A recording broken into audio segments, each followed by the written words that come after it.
Paano ba? Nakaganto ba sila? Hindi, tayo lang.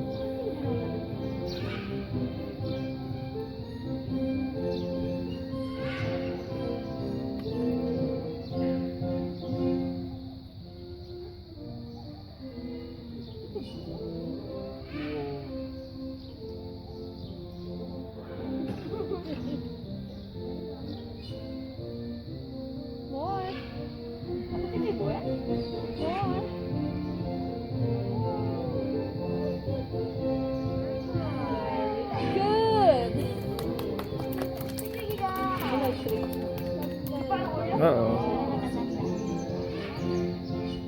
Thank you very much. Emirates. Geraldine learned a unique way of reminding everyone. So guys, you want to see it? Yes. Okay, go on, Geraldine. Let's do it. Okay, go on, everybody. Let's give it. Geraldine, some encouragement. Come on. Put your hands together. Geraldine. Okay, go on. You can do it. Okay, good boy. Come on. 3 more. Say. 2 more. Okay, last one. In the word itself, Galvin wants to remind us to always keep safe. Now guys, do you have any idea what kind of bird Galvin is? Any idea what kind of bird?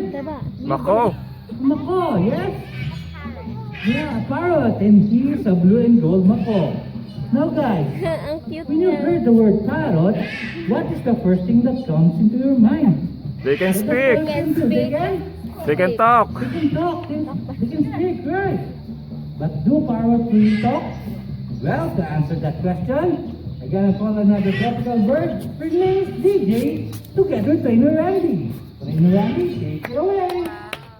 Okay, thank you very much, Jane and Trainer Bien, for that friendly reminder to our guests. Cockatoo. And by the way, my name is Randy, and here with me is DJ. You know, guys, DJ here is a white cockatoo, or also known as umbrella cockatoo, originated from Indonesia. Yes, we have an interesting question for everybody. Do parrots really talk like humans? What do you think, guys? Are they? Yeah. They Yes. can talk? Yes? Okay, let's go this way. How many say yes? Raise your hand. Okay, you don't have almost. How many say no? Raise your other hand. How many don't care? Raise your both hands. I'm just kidding anyway. Yeah, guys, I gotta tell you anyway. You know, they don't talk like humans. Rather, they copy or mimic the sounds what they heard from their surroundings. Ang galing nila. And also they use that to communicate with other birds or other animals in the wild. Okay, so DJ, let's try this. Okay, we'll just wait for DJ. Okay, DJ, can you say hello to our guests? Can you say hello? Can you do it one more time? Okay, say hello. Say hello. Great job, DJ. And, you know, guys, DJ here is very friendly. And here in the zoo, she makes lots of friends. And she also has a special way of calling her friend. DJ, how do you call your friend? Okay, can you do it one more time? How do you call your friend? Wow, great job, DJ. And meeting a friend in handshake is always appropriate, right? Yes. Of course, yes, DJ. Can you do the handshake? All right. How about the hand? How about the other hand? All right, great job, DJ. And not only that, DJ here is a very good dancer. Whoa. Yes, she is. Would you like to see DJ dancing? Yes. Come on, clap your hands together for DJ. Aywa. DJ, you do the music? Huh? Do that. Oh, Oh. okay. Whoop. That's a good start, okay?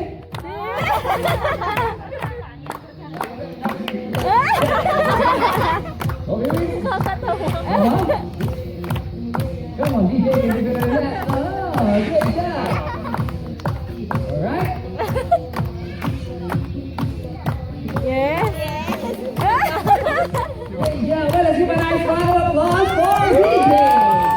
And before I leave the stage, let me hand you over to Trainer Amor. Trainer Amor, take it away.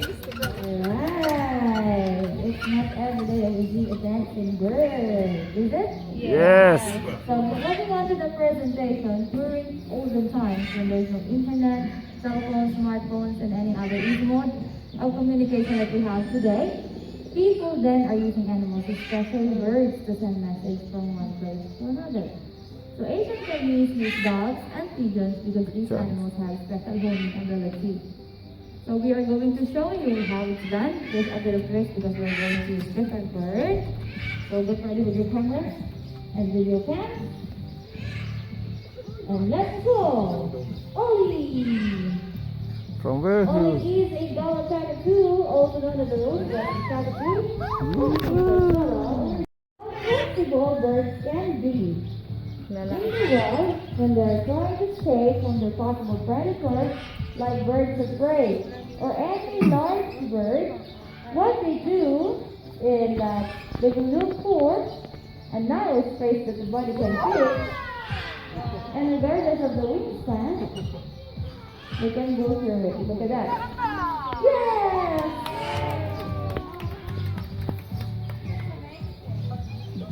And there's more from Ollie.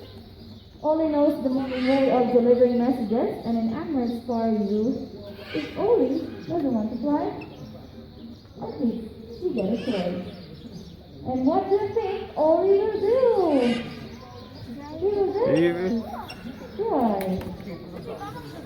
And Ollie wants to remind everybody, be sure to put your seatbelts on. Don't text or use mobile phones while driving. And yes, that's a friendly reminder from Ollie! But of course, birds don't really drive, so that is why it's always training to give him cognitive opportunities and physical activity to keep him mentally and physically healthy. And most of the training that we do here, guys, you can sit on this side. You can sit this side. For you to have a better view. Okay, if you please to sit there, it's fine. Alright, so moving on to the presentation. Again, birds don't drive, so that is part of the training to provide them cognitive opportunity and physical activity to keep them mentally and physically healthy. And most of the training that we do here in Emirates is based on the natural behavior. And speaking of natural behavior, birds build nests, and it depends with the species of what kind of nest they're going to build.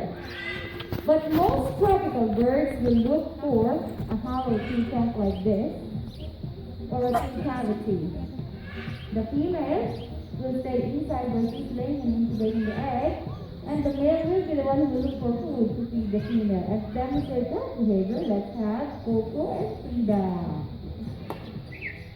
There they are. And because this is a competition, I will divide the group into two. So you guys will cheer for Coco and you guys will cheer for Frida. Again, you will cheer for Coco. Not you guys. All this family and you guys, okay? You guys will cheer for Frida. Remember, the louder you cheer, the faster these girls will move. They have to cheer as loud as possible. Are you guys ready? Yay! Players ready? Set and go! Frida! Frida!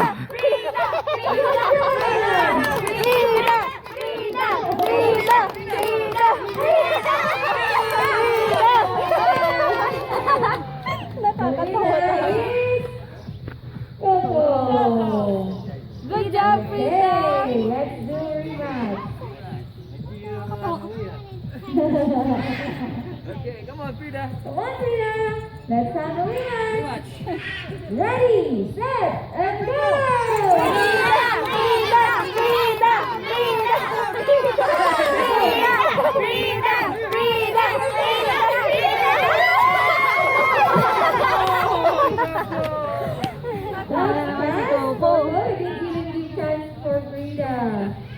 Okay, Brenda, Randy. Yung so, ang cute na tumatandaan siya. We're going to try another game. So the next behavior is what we call ring retrievals, and this is coming from how birds collect or gather materials when they wanted to build nests. Same rule applies. Two families cheer for Coco, two groups cheer for Frida, but this time it's only one round. One time, big time. Now, are you ready? Ready! Players ready? Set and go! Frida! Frida! Frida! Frida! Frida! Frida!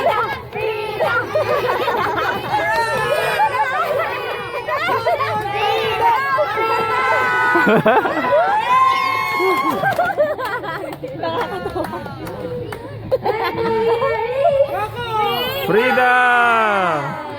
Yes, let's give a round of applause for Coco and Frida.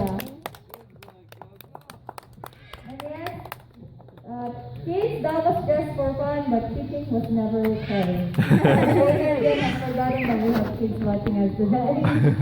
So, are you ready for more? Yes! Yes! And birds come in all sorts of beautiful colors and sizes.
Lady and Sullivan will show you yours. Beautiful color.